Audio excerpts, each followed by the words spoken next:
Hey, out there in the crypto world, today we're going to come to you with part 3 of our hyperinflation hedge strategy that we're applying.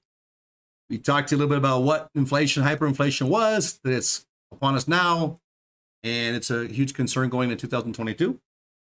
Then we did a second video where we talked about what you can do in your home outside of how you preserve your wealth as far as a store value, where you put your money at, where it doesn't lose value. Remember, inflation is where you lose value, your buying power. Hyperinflation is when it happens really fast.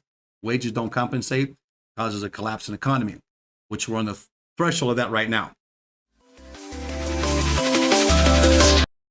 I'm with our engineer.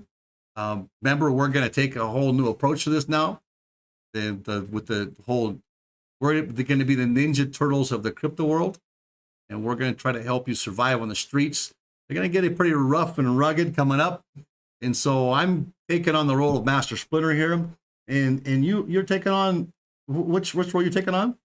Leonardo. Leonardo? Uh-huh. Yeah? Okay.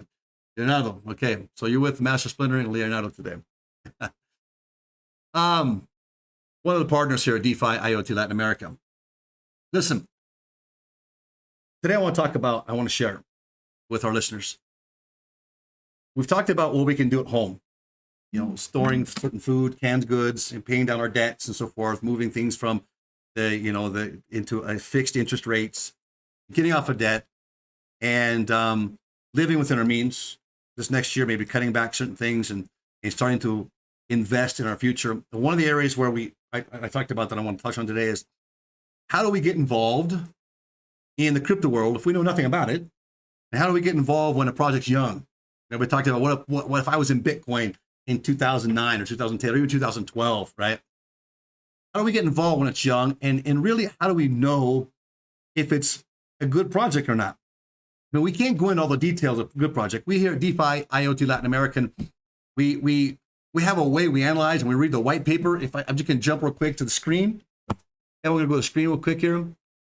In the white paper, you can look up, for example, we're going to go with Polkadot. There's a lot of good blockchains out there.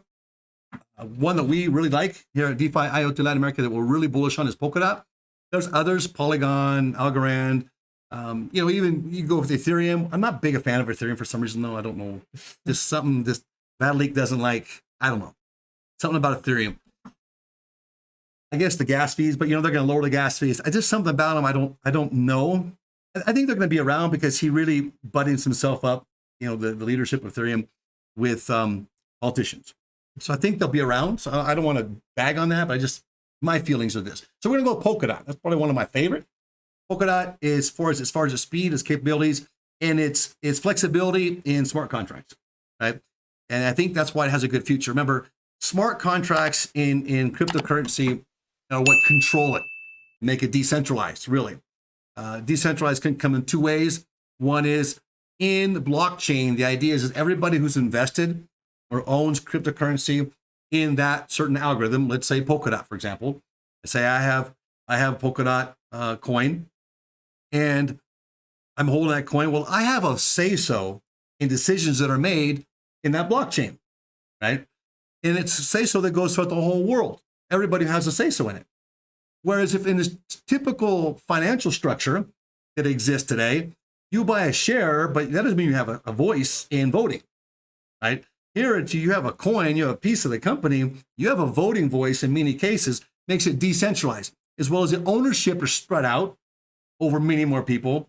And the decision-making is based on less heads and more in the whole society, the community. That makes it decentralized. Where the traditional financing, if I want to invest in the stock market, I have to rely on reports they're giving me, not as transparent. I have to rely on the group that controls it, the board, the executive branch that controls it. I have to rely that they're going to do their job. Right? And I don't have much to say so there. So this is one reason why we really like cryptocurrencies. Because we feel it gives us more control over crypto. Now, not all cryptocurrencies are going to survive a bear market. So the market goes down, many of these cryptocurrencies will collapse. So we're going to show you today, we're going to jump in here. How do we pick them out? Well, first of all, You pick some out, then you're gonna go in and find what's called a white paper. You can go in and Google in like in Polkadot, and you can go in and find here the white paper in Polkadot. Okay, you just punch in white paper, Polkadot white paper, and it'll come up and it'll show you right here, Polkadot network, Polkadot paper, and you touch that there, and you'll go in here and you'll see where it reads about the whole Polkadot vision, heterogeneous multi-chain framework, etc. And you can read this. Now, I don't know how long Polkadot is. I don't remember reading this white paper. 21 pages. That's a decent white paper. That's not bad. That's a decent white paper. You get some of these that are 40, 60 pages long, and really probably not necessary. You have 41 pages. I think that's a good, 21 pages is a good white paper. And you want to try to find the white papers. If you're looking at something, the white paper is going to run you all over the place and be very blurry, not be very direct about what their direction is. Should be something that concerns you. You're looking for a solution to a future problem in society that's now or could be coming, and that will help you determine whether it's something you call your interest now. Once you get that interest, let's go into Polkadot and see what else we got popping up. Well, first of all, to keep this brief, so we don't go too long here, we go in here to actually the parachains. Parachains are basically, remember, the blockchain. I like to explain it this way, and correct me if I'm wrong in this, but the blockchain is like a bunch of tubes, PVC piping, if you will, that run through the blockchain. And that PVC piping protects all the other algorithms inside that blockchain. All right? And so they're like blockchain itself is an algorithm, but then you got like these mini algorithms, sub-algorithms inside the blockchain. I know you techs out there can explain it much better than I can, but I'm trying to put it in a way that we can all grasp this. I think most of our listeners are people that are just getting into cryptocurrency, and that's who we really are targeting more so. It's trying to help people get into cryptocurrency for the right reasons, right? You know, I think part of the reason you saw a lot of downturn this last week in crypto was because you got a lot of people in crypto just for the money and not understanding how to invest. They saw things going down, they sold, got Christmas coming up, they panicked, and that's where you lose money. You come in cryptocurrencies, we're going to teach you how to hedge your money. In other words, protect your money so it stays with the same value, it doesn't lose value for inflation, and that can actually grow and make money. So we come in here to a parachain, which is a sub-blockchain, if you will, inside that protective tube, right? And you have a bunch of them. And right now, when they want to crowdfund or they want to try to raise more money to expand, etc., then they'll go in here and they'll go on this parachain and they'll go into like an auction. It's not really an auction. You're not really buying anything. You're actually going to buy the Polkadot, the main coin, and you can do this on different blockchains. And you're going to actually stake that. You're going to basically invest that with them. Like you're going to invest it and they give you incentives to invest it. And Danielle's going to explain about the nodal, for example. But you can go through here and there are many right now that are coming online to seek funding. Okay, and I'm just going to be brief on this part here because we pick 5 that we're watching that we're actually invested in. So we'll go to our watch list here and get these 5 up real quick, and then I'm going to let Danielle explain things to you. We got these 5 here. We got the nodal, Darwinium, we've got Interlay, Comp Finance, and MXC. All right. Look here, if you will. You see they announced they're going to go out and crowdfund. Basically, they're looking for funding, right? And then they're going to actually go into a test area, like a testnet area, where to see if it's going to get the interest or not, it needs to actually go into the final auction. In other words, where it's actually going to go out and try to raise the money, right? So you can also go in to see who's behind. Now let's go in here, for example, into Finance, right? We go into Comp Finance and we can see, we can read about Comp Finance. We can go into that white paper we just talked about Comp Finance. Go down below and see the investors. They got 19 investors. Who are they? Well, you got Alameda Research, you got DFG, you got Advanced Blockchain, Blockchain Capital. Some of these guys are actually some pretty serious players, and they know where to put the money at. They see a future. So you can get an idea. Now, how do I know if these guys are actually serious or not, Daniel? Because you can find in Google that project, and you can find if they are a vision of the enterprise, and with this token or project. Yeah, very good. You can just look them up. Look them up, see who they are, see what kind of reputation they have. You can see what their market capital is too, for if they're a blockchain, what they have out there, etc. Right? Remember, you're trying to find 100 million tokens, $100 million in value of market value. It's a pretty safe, secure area to go into from what we base our decisions on. All right, so let's go back here. I'm gonna let Danielle. So we pick these 5. All right, Danielle's gonna explain to you one nodal, what the project does, and how if you invest in it now, you buy this Polkadot and you stake it there for what is it, 8 months? Yeah, 8 months. You leave it there. Now, what you're investing in, you're going to leave it there. They're going to pay you some incentives to leave it there so they can raise money and show the world basically that, hey, there's a lot of people backing us, and it gains strength in their coin token. And so when you get these coins out, when you pull your money back out of there, if the project works, you actually make money off it because the coin value goes up. If you look here real quick, you see Darwinian is at 4 cents.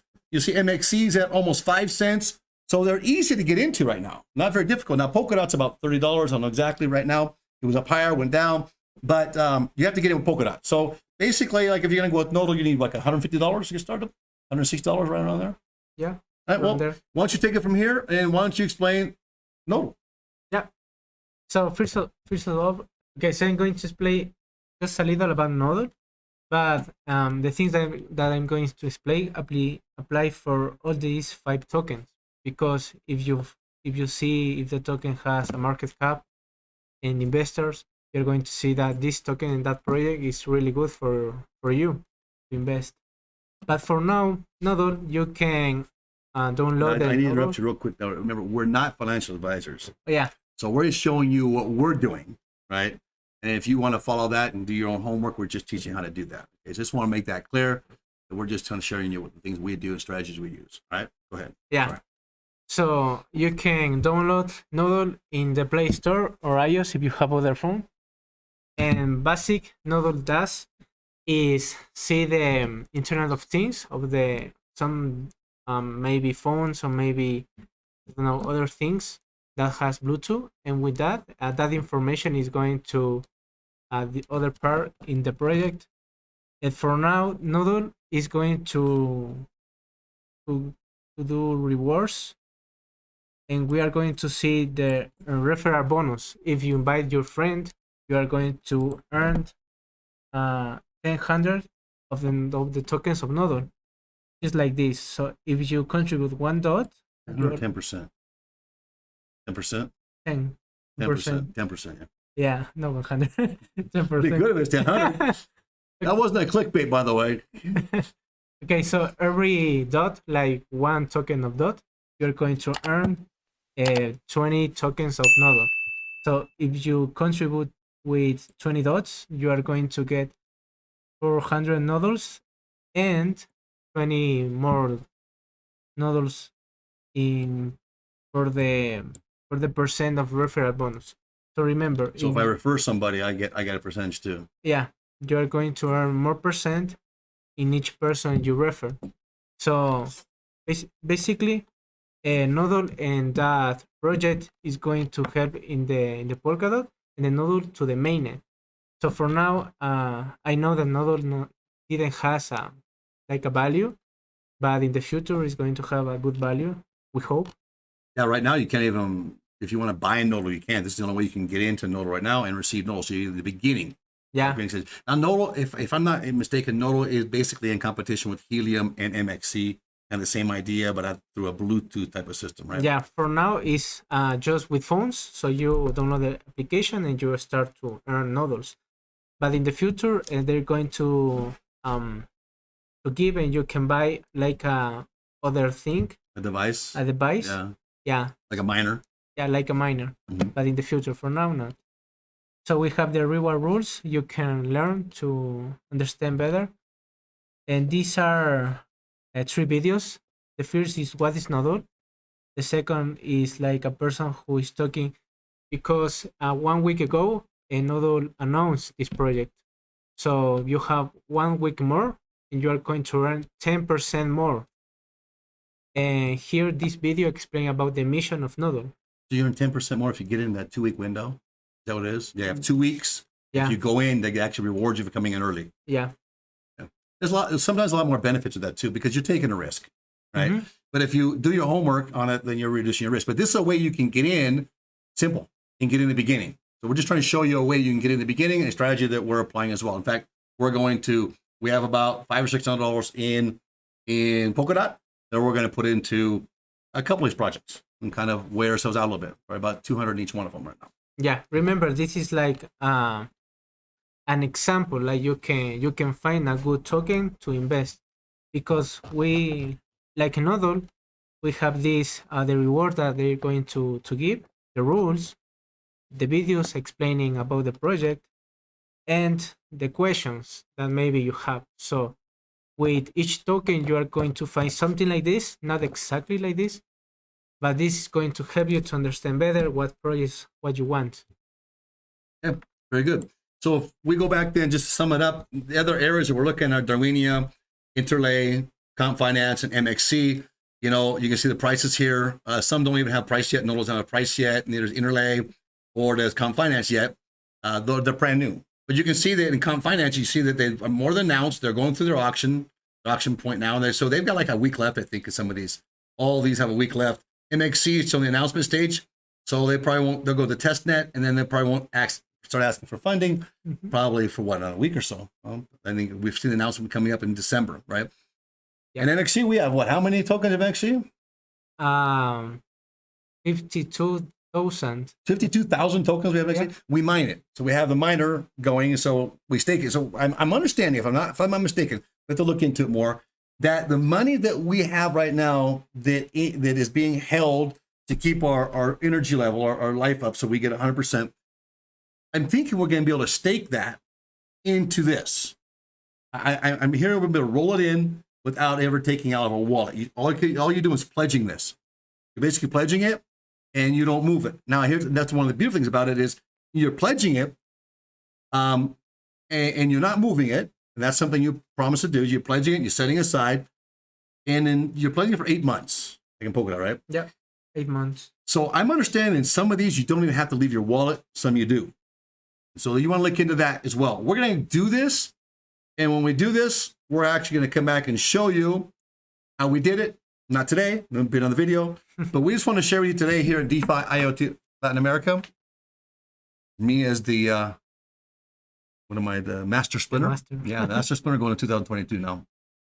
With all the rest of Ninja Turtles, we want to show you how to be able to survive on the streets coming up. It's going to get rough. But if you're prepared, there's a way. And so there's that hope. Look, if you have gold and silver, you can buy it, and it's a store value. But what are you going to do with it? If you leave it inside of a corporation, then somebody else has it. You don't have it. That's very risky. What would you do with all your gold and silver?